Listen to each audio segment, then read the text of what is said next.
Thanks for jumping on. Got a head coach Ben Olsen here for you. Ben, back at home against a Western Conference opponent. How'd the prep go since Wednesday? And looking forward to Colorado. Good. We just snuck out. It's raining pretty heavy here, but we snuck out for an hour. Which was nice to match team -1. Just a typical prep. Understand this team, fairly well as we just saw them a few weeks ago. And I think we learned some lessons. I'm sure they learned a little bit about us. So two teams that are familiar with each other, and hopefully we got the right game plan, and we show up on the night and put a good performance up for our fans, and continue what is a overall pretty good home record. Thanks for that. Start with Ramon. Hey, man, I would imagine this week was an easy one to motivate the lads, just post around the training facility the scoreline from the last meeting, or what did you do to kind of... No, I don't get too caught up in that stuff. To me it's still, the understanding what we did well and what we need to kind of solve from some of the problems that they pose. And they're a good team. They've done a really good job. I think the coach is really interesting, and he's doing some fun stuff with that group, and they seem to be buying in. But like all teams, they have strengths and weaknesses, and that's what mostly we focus on. And you talked about learnings from the last time.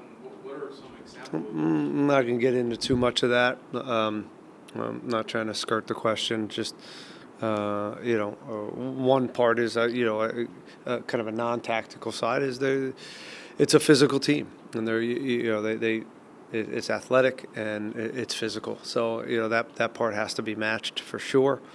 And then you have to again figure out. They're also very adaptable.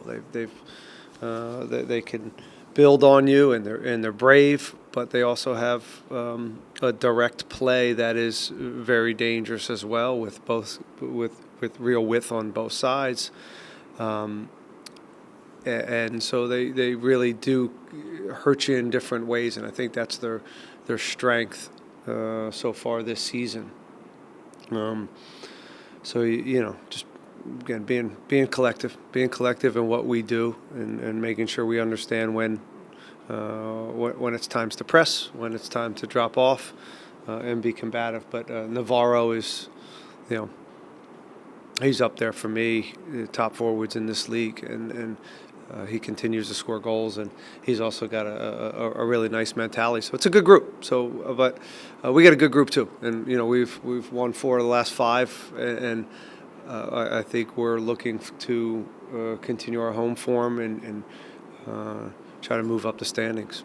And the last one for me is Lucas out there. Any updates? How's his rehab? Oh no, we won't. Yeah, he won't be.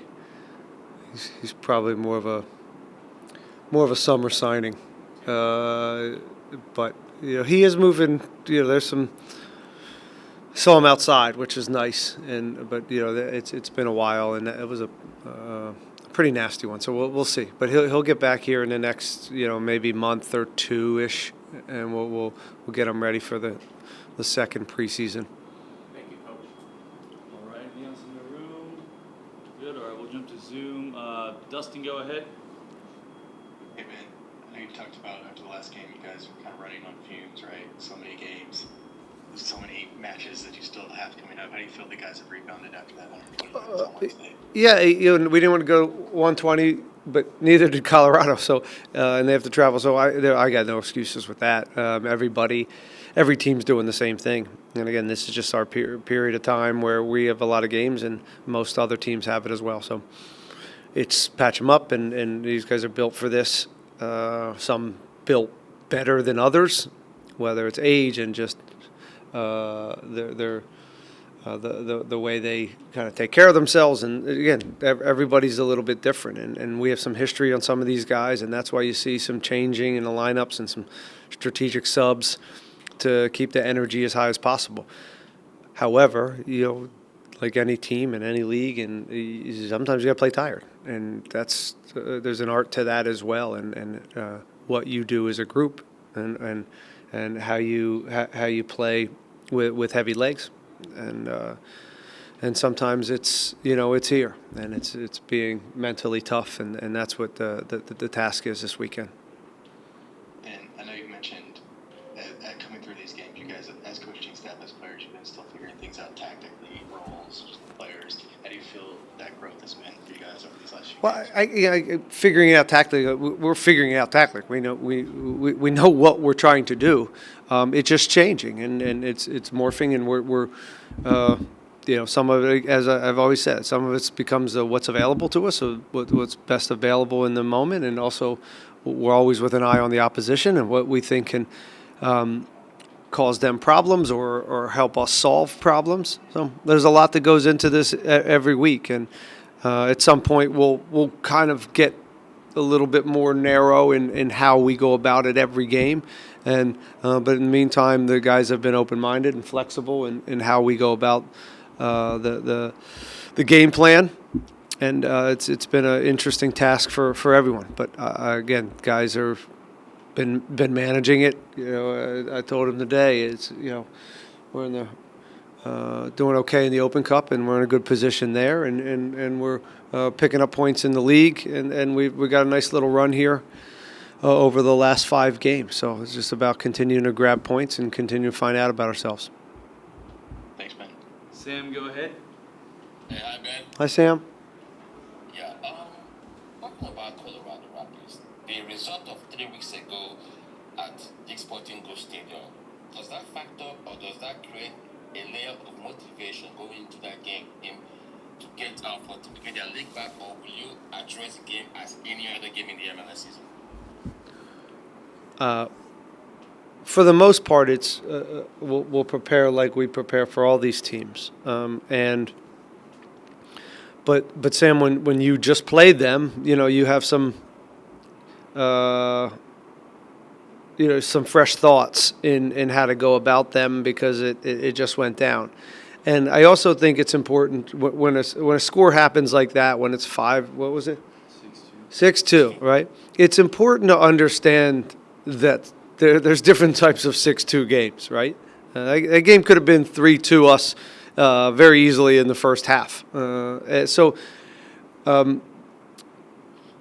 in some ways you have to take the emotion out of some of this stuff. Sometimes you have to put the emotion in it and double down on the emotion if the effort wasn't there, or if there were some other circumstances. The effort was there, and I thought they made more plays than us. I think we tried to go toe to toe with them in a tough place, and it was a little bit of a risk, and we came on the short end of that risk. But we had a couple of really good chances in that first half to make that a different type of game, and sometimes that's a different. And when you play in altitude and you chase the game in the second half, I've been there as a player, I've been there as a coach. I've seen many goals from 80th to 95th minute in altitude when you're trailing against Colorado. So you have to, when you get stretched. So you have to take some of this with a grain of salt, but you can't be naive either. And you have to understand your team and what your strengths or weaknesses are, and that's what we're finding out still throughout each week. And I think we found out after that game a little bit about ourselves as well. All right, I wish you the best. All right, Sam. Thanks. Jesus, go ahead. Hi, Ben, can you hear me? Hi, Jesus. Hey, I was wondering, with so many games in such a short amount of time, what can you learn about your team that can help you in the rest of the season? Like, I mean, you were saying some players you guys know very well, some players you guys are still learning about how much they can push themselves. Yeah. The back-to-back games, again, we know a lot of these guys and what we have history on them, and we lean on that a lot, and we lean on the sports science department to give us recommendations. What we'll learn about our team during this, what we're learning over the last 10 days or 2 weeks, and then what we'll learn over the next 5 games is what does our depth look like? And as I always say, if you can do this right and you can pick up some points as you're shuffling lineups and energies and suspensions and injuries, which are popping in as well, it can be a great thing where everybody's contributing.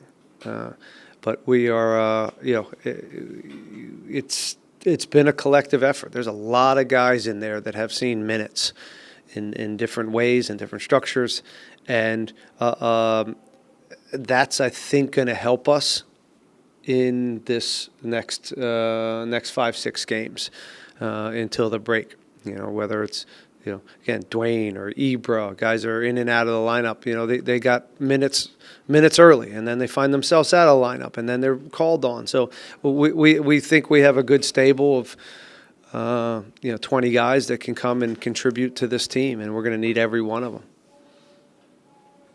And then final question for me, once they finally got to go, is the hope that now that kind of, spurs them on, seeing that goal hit the back of the net? Sure. Well, he scored one in both Open Cup games. So that's good. Forwards want to touch the net. So it can't hurt, that's for sure. But, he's putting more pressure on himself than you guys will or I will. Same as Matty Bogusz. These guys want to score. They want to help the team. They understand the responsibility that comes with the DP tag and being attacking players, and the same as Guilherme. They all need to get continue to figure out ways to get on the score sheet. All three of them. So, but that's not just on them. This is a sport that you can't do everything by yourself. And you have to be provided in the right way, and we have to be in sync in certain things. And so that's also part of this, and not getting them, chances that they need to, and putting them in dangerous situations. So, and some it's on them to get in dangerous situations and follow the game plan and be in spots and problem solve and figure out how to what the game offers for them to score. And some of that's on us to continue to provide them and put them in dangerous spots. Thanks, man. Mm-hmm. Max, go ahead. Good morning, Ben. Hope you're doing well. I'm just curious, at least from your perspective, you've been now in this league for quite a while, and you've seen Colorado evolve as an opponent, being a Western Conference team for as long as you have. And with the fact that this team has, at times in previous seasons, been anemic on offense, already this year in just 10 matches played in the league, let alone, they have already reached half of their total goals for total, I should say, as they did all of last season. What do you think that is, and what do you think from what you saw in that previous matchup with them just a few days ago is different about this Colorado team than years past? Well, I think he's taking what he has and maximizing, he as in the coach, is maximizing the talent that he has, and he's also playing a way that is, they're getting to goal very quickly. They've got some, really dynamic attackers. They're drawing teams out with some short passing game, and that accentuates kind of the strengths of these attackers that can give them length. And again, they draw you out and they come to goal pretty quickly, and it's a nice combination. Again, I think he's done a good job. But I'm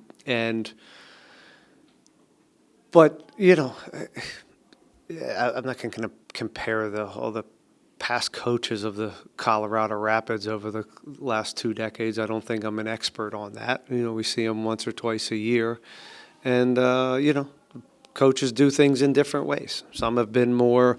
I remember some Colorado teams didn't score as many goals, but they were successful, and they were extremely compact and very good defensively, which is equally as impressive. And you look at the 2 Champions League games, and it's amazing that Simeone said that it was the 9 goals, and everybody's been touting it. He goes, I would lose my mind if my team gave up 4 or 5 goals. So all these coaches are different, and they do things different in different ways, and they try to have success.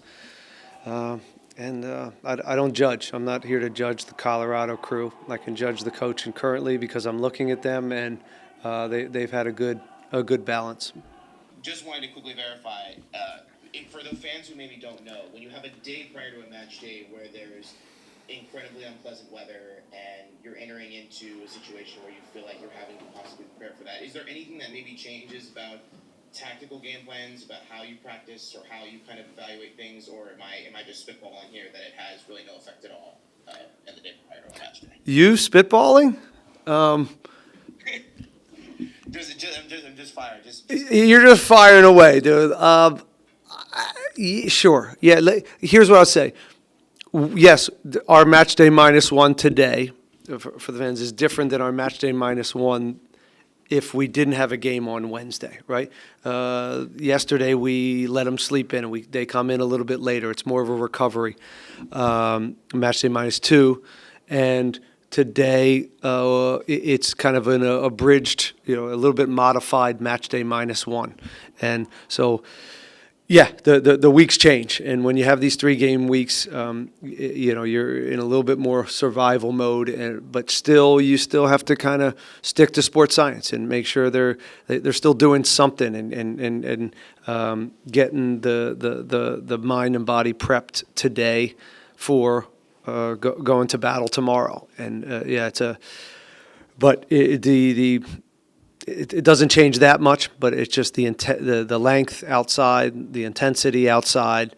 You limit the high-speed running. You limit a lot of things, but you still need to get on the field, and you still need to get these bodies warm and prepped for tomorrow, which will be I don't care how tired you are. It's going to be get the minds right, get the body right. It's going to be a lot of energy, and both teams are going to be a little fatigued, but that's part of this. Get through it. Appreciate the insight, Coach. All right. All right, Joey, go ahead. Hey, Ben, we've seen Felipe Andrade play a sort of number of different roles and positions so far this year and a bit last year. Can you explain how his tactical flexibility comes into the equation when picking your lineup? Yeah, it's a good question. I think, the more this game evolves, the more players like Felipe and these guys that are flexible and have certain qualities to be moved around and still do a job, both from just an availability standpoint, it helps, but also from a tactical standpoint. And he's one of those guys. These kind of hybrid type players that are also there's a mindset there, right, with these players as well. So there's a physical skill set that they have, but they also have to be like, yeah, I got you, coach. I can do that. They have to take information well, and they have to be open-minded and ready to do whatever the team needs. And those kind of qualities are what you're looking for in those types of players, in all players, frankly, but certainly the ones that you are asking different things of. And the Rapids' new signing, Georgie Manungu, he's been starting some games, coming off the bench some games, having different impacts in the game. How do you guys handle playing against him differently, whether he's a sub or if he's starting? Is there a different approach to that? No, it's their profiles, the players that would start for him, and they're similar. Again, good pace, strong, good runners, and have some isolation ability, 1v1, willingness to run behind. So we know him. We know what he's capable of, and it's not easy, but you definitely you want to match up out wide. You want to have some guys that are capable in both in the duels and also can keep up with some of the pace. Thank you so much, Ben. Mm-hmm. Selvin, go ahead. What's the message that you're giving the group heading into this match? What's the message? We got a lot of messages, Selvin. It's not just one thing here. I guess I can pick one for you. I don't know. It's hard to narrow one down, Selvin. There's, we just, maybe the one thing I mentioned earlier about showing up and making sure we have the right spirit and fight. I know that's vague, but they are a very physical team, and their foul count's really high. So we certainly have to be up for some of the physical side of this match. Next question: how important will winning the MFL It's a good question. I think it is very important, but there's going to be duels and battles and matchups all over the field that we have to excel in if we're going to get past this team. Again, they've proven to be one of the better teams in the league, and we need to show up and we need to do well in the game plan and dealing with the midfield, but we have to deal with the game plan out wide. Center backs and holding midfielders and our front line of pressure and how we go about that has to be sharp. You know, you don't get the luxury to choose like here. Let's do a good job here. Everywhere is going to be important tomorrow, and everybody has to show up and play at the level they can if we're going to get the result. Anything else in the room? Yes, one question. John, please tell us. Ben, este grupo tiene líderes. This team has leaders. Después de lo pasado del 11 de abril, del 11 de este mes en Commerce City, con ese 6-2 en contra, After the match that we lost 6-2 up there in Colorado, el fútbol da revancha, pero el hecho de tener la revancha tan cerca, the football has rematches and matches pretty close to the one we lost. ¿cuál es el mensaje de los líderes de este grupo que usted tiene para lo que es el grupo? Yeah, we mentioned this earlier. We talked about this, and you know this revenge, like, oh, they beat us 6-2, like, let's go. Yes, of course, it's a game at home that we need to you know, compete at a really high level, right? Does getting our asses kicked in Colorado change the way we go about and prepare this game? You know, maybe in some messaging, you know, maybe you can turn that knob a little bit, but that knob should already be turned. You know, the opportunity in front of us. If you pull that lever too many times, it goes a little bit false, right? We understand. This group understands that this is a good team that beat us pretty good over there. But it's also important to, as much as it is about emotion, it's also important to take some of that emotion out of this game plan and how we go about it and learn from those lessons, right? Not just go fight. And we have to learn a little bit about what we did right, and there was a lot that we did right, and what we did wrong. And we apply that, and now we teach it to them, and we try to solve it as a coaching staff, and we try to relay that to the players.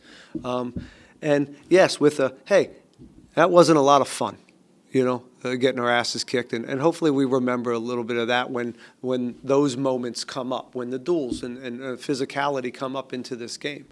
But that's just a small part of this. And I shouldn't say it's a small part of it. It's a huge part of it, showing up and having the right mindset and the right pulse and the right